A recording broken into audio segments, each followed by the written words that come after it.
Madam President, as Americans want to buy more clean and green products, the market has been finding solutions to provide those products. The Growing Climate Solutions Act before us, however, will not. Though it seeks to aid the carbon credit market, it could ultimately serve only to quell it. Let's just take a look at how the carbon credit market currently works. Farmers, ranchers, and private foresters develop these credits to sell by taking actions to either limit their greenhouse gas emissions or to capture greenhouse gas emissions from the atmosphere. They work with technical assistance providers to know how to do so, and then with third-party verifiers who make sure that the proper standards are met.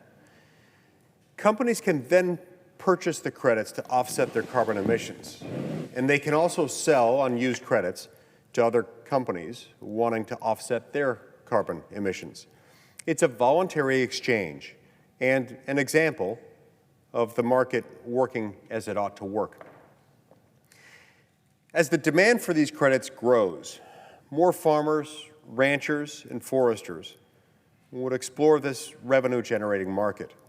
More technical assistance providers and third-party verifiers would emerge, and potentially innovation would occur with new types of entities emerging to create and sell carbon credits beyond these initial three. So what would the bill do? Well, it would establish a USDA certification program for the technical assistance providers and third-party verifiers involved in creating carbon credits, on grounds that it would help small farmers better understand the carbon credit market and know with whom they may work. In other words, it would create a massive accreditation program that would potentially hamper, not foster, innovation. It would insert the federal government into a market that is blossoming on its own, imposing burdensome regulation and picking winners and losers in the carbon credit marketplace. To make matters worse, it would corrupt the financial incentives of the market by allowing the USDA to cap revenues and generally regulate the sale of these credits.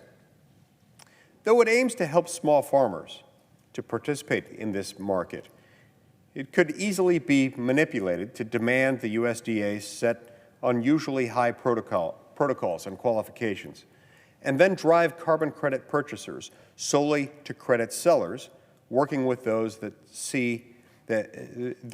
the federal government's edicts, those that fit and comply with the edicts of the federal government.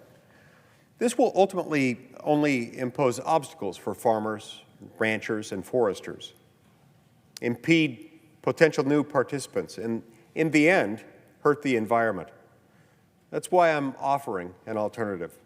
My amendment would transform this program into a transparent informational resource for farmers, ranchers, and private foresters as they look for technical assistance providers and third-party verifiers. It would include common qualifications and common practices of these entities and a list of providers and verifiers that they could reach out to for assistance.